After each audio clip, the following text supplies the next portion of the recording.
اعوذ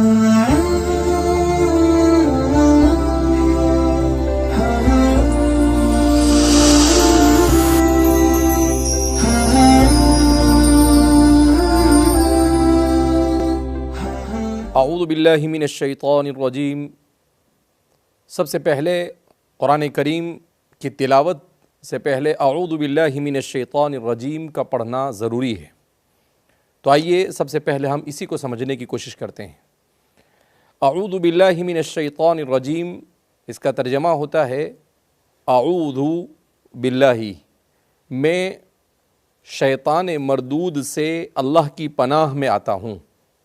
یا میں پناہ چاہتا ہوں شیطان مردود سے۔ اس سورہ مبارکہ، اس سورت کو ہی نہیں بلکہ قرآن کریم کو جب بھی پڑھنا شروع کیا جائے تو اعوذ باللہ پڑھنے کو سنت قرار دیا گیا ہے، بعض حضرات نے اسے ضروری قرار دیا ہے۔ اب سوال پیدا ہوتا ہے کہ اس کا حکم کیوں دیا گیا اور اعوذ باللہ من الشیطان الرجیم کیوں پڑھایا جاتا ہے؟ اس کی وجہ یہ ہے کہ انسان کو یہ درس دیا جاتا ہے، امام رازی فرماتے ہیں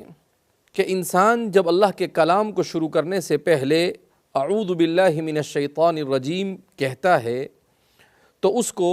اس بات کا احساس دلایا جاتا ہے کہ علم ہو، چاہے عمل ہو، چاہے کوئی بھی کام ہو، اگر وہ نیکی بھی کر رہا ہے تو وہ یہ نہ سمجھے کہ اس نیکی میں اس کا اپنا کوئی کمال ہے، بلکہ وہ اس تصور کو اپنے پیش نظر رکھے کہ وہ ایک کمزور مخلوق ہے، اگرچہ اشرف الخلائق ہے، اللہ نے اسے مکرم، معزز اور مشرف بنایا ہے، مگر اس کے باوجود وہ اپنے بلبوتے پر کچھ نہیں کر سکتا ہے جب تک کہ رب ذوالجلال اسے پناہ نہ دے دیوے اور اللہ رب العزت اسے سب سے بڑے دشمن شیطان سے محفوظ نہ رکھے۔ اس لیے کہ انسان کی سب سے بڑی بیماری یہ ہے کہ انسان اپنے علم اور اپنے عمل صالح یا کسی بھی چیز کو کرتا ہے، مگر کرتے ہوئے اس کے دل میں کبھی عجب پیدا ہوتا ہے، کبھی فخر پیدا ہوتا ہے اور کبھی تعلی پیدا ہوتی ہے، اور وہ اپنے آپ کو I'm something، یعنی میں کچھ ہوں، اس طرح سے تصور کرتا ہے۔ تو اللہ نے سب سے پہلے اسی کو پڑھایا۔ آج کل کی ہماری زبان میں اسے یوں بھی کہہ سکتے ہیں کہ جیسے جب کوئی آدمی اپنی گاڑی میں بیٹھتا ہے، کوئی آدمی جب فلائٹ میں بیٹھتا ہے تو فلائٹ میں بیٹھتے ہی اسے ایک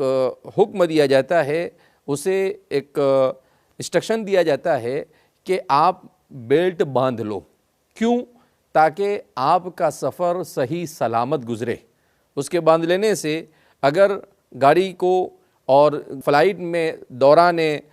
سفر کسی قسم کی کوئی پریشانی ہو تو اس کی وجہ سے اسے سیفٹی محسوس ہوتی ہے۔ بالکل اسی انداز میں انسان چونکہ کمزور ہے اور شیطان نے اللہ رب العزت سے کہا ہے لَآتِيَنَّهُم مِّن بَيْنِ أَيْدِيهِمْ وَمِنْ خَلْفِهِمْ وَعَنْ أَيْمَانِهِمْ وَعَنْ شَمَائِلِهِمْ وَلَا تَجِدُ أَكْثَرَهُمْ شَاكِرِينَ، کہ میں انسان کو راہ راست سے بھٹکانے کے لیے، ضلالت اور گمراہی کے راستے پر لے جانے کے لیے اپنا پورا زور لگا دوں گا۔ اللہ سے وہ کہتا ہے مِّن بَيْنِ أَيْدِيهِمْ، میں اس کے سامنے سے بھی آؤں گا، میں اس کے پیچھے سے بھی وار کر سکتا ہوں، میں اس کے دائیں سے بھی وار کر سکتا ہوں، میں اس کے بائیں سے بھی وار کر سکتا ہوں، اور ہر طرح سے میری کوشش یہ رہے گی کہ کسی طریقے سے اسے عبادت سے روک دیا جائے۔